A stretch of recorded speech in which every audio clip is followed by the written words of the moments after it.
Nevyhadzuj peniaze zbytočne. Ak chceš doma nahrávať a robiť hudbu, nepotrebuješ najdrahší mikrofón a ani štúdio za tisícky eur. Stačí ti pár základných vecí a s nimi vieš spraviť nahrávku, ktorá znie ako z profi štúdia. V tomto videu ti ukážem 6 vecí, ktoré musíš mať vo svojom nahrávacom štúdiu. Plus jeden bonus, ktorý posunie tvoje nahrávky o level vyššie a nestojí ani cent. Poďme na to. Prvá vec, bez ktorej to nejde, je počítač. To je srdce celého tvojho štúdia. Ak ho nemáš, bude to tvoja najväčšia investícia. Nemusíš mať hernú mašinu s RGB svetielkami. Ide o to, aby zvládol tvoj nahrávací program, pár pluginov a aby ti nekrešol pri každej novej nahrávke. Ak budeš len nahrávať vokál a budeš robiť ľahší mix, tak ti bude stačiť bežný notebook s procesorom i5 a 8 GB RAM. Ak chceš robiť beaty a zároveň používať viacej pluginov, tak tam už chod do 16 GB RAM. To je investícia, ktorú fakt budeš cítiť. Všetko bude bežať plynulo, nič neseká, čo mňa osobne vie najviac vytočiť a vyviesť z miery.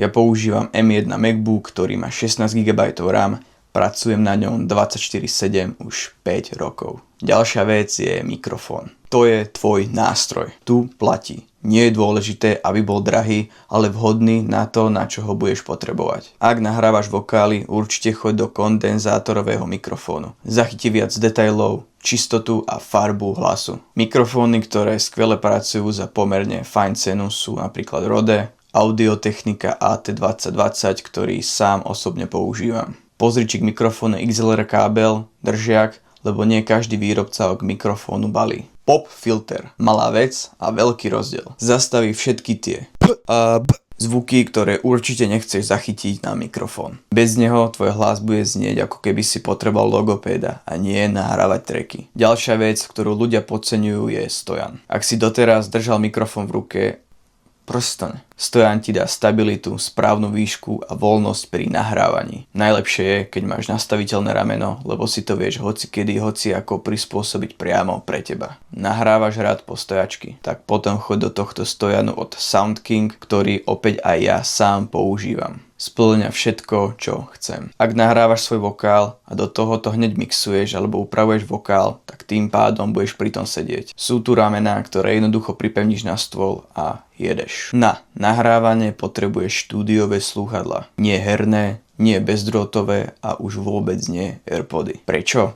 Pretože nechceš, aby ti hudba presvitala do mikrofónu. Uzavreté slúchadlá ti dajú čistý zvuk bez oneskorenia. Napríklad Berdynamiky DT770 alebo AKG K240. Klasiky, ktoré vydržia roky. Sám som na začiatku používal AKG K92, ale časom som upgradeoval na Berdynamiky a som maximálne spokojný. Software, program, kde to všetko dáš dokopy a spracuješ. Tu sa nahráva, mixuje, strihá a pridávajú sa efekty. Môže to byť FL Studio, Ableton, Logic, Cubase alebo legendárny Audacity. Ale neodporúčam ho, pretože má málo možností a už je zastaralý na nahrávanie trackov. Zároveň ani jeden z nich není najlepší pre každého. Vyber si jeden a nauč sa ho. Nejde o to, čo používaš, ale ako to používaš. Musí byť efektívny hlavne pre teba, aby si vedel v ňom rýchlo pracovať a rýchlo sa v ňom orientovať. Ja používam moje obľúbené FL Studio. FL Studio je super pre začiatočníkov, je prehľadné, intuitívne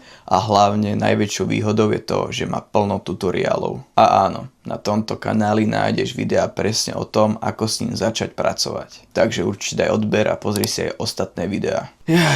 Teraz tu máme kameň úrazu. Ľudia si kúpia mikrofón, ale zabudnú, že potrebujú aj zvukovú kartu. Bez nej mikrofón do počítača nepripojíš. Zvuková karta premení tvoj hlas na digitálny signál a pošle ho do počítača v čistej kvalite a bez oneskorenia. Bez zvukovej karty nikdy nedostaneš taký kvalitný zvuk. Zároveň nemá zmysel kupovať drahú zvukovú kartu do domáceho nahrávacieho štúdia. Keď sa ma niekto spýta, akú zvukovú kartu si má kúpiť, vždy odpoviem Focusrite. A opäť, sám ju používam. Už som ich mal niekoľko a som s tým maximálne spokojný. Konkrétne Focusrite Scarlett. Má port na mikrofón, porty na štúdiové monitory, teda repráky a port na gitaru. Viac potrebovať určite nebudeš. Tu je tá dôležitá vec. Čas.